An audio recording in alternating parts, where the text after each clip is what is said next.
Praise the lord. ఎడార్ల సెలయేర్లు మే 8. అగ్నిలో సంచరించుట చూచుచున్నాను.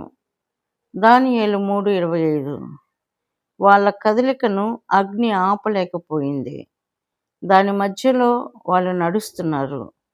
తమ గమ్యానికి చేరడానికి అగ్ని కూడా ఒక రాజమార్గమే.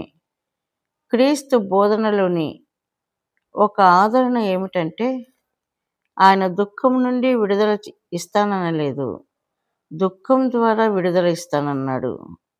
నా దేవా, చీకట్లు అలుముకున్నప్పుడు నేను కేవలం ఓ సొరంగంలో మాత్రమే ఉన్నాను అని నాకు జ్ఞాపకం చెయ్యి. కొంతకాలానికి అంత చక్కబడుతుందని తెలియడమే నాకు చాలు. నేను ఒలివ కొండ శిఖరం మీద నిలబడాలట, పునరుత్థానపు మహిమలో పాలు పొందాలట.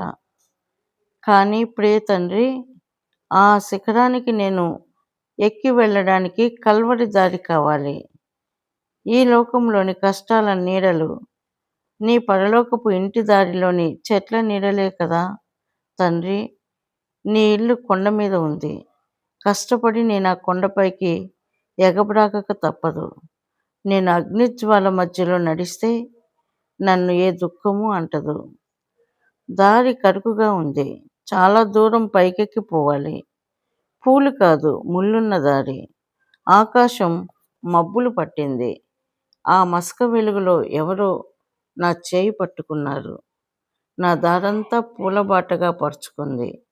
సిలువ భయంకరం, నా వీపు మోయలేని భారం, కర్కశం, కఠినం, పాషాణం. చేయూతనిచ్చేవాళ్ళు లేరు. ఒకరు మెల్లగా నా భుజం తట్టారు. నాకు తెలుసు, నేను నీకు తోడు, నేను అర్థం చేసుకోగలను. ఎందుకు బాధ, నిట్టూర్పు? సిలువ మూసేవాళ్ళలారా రండి.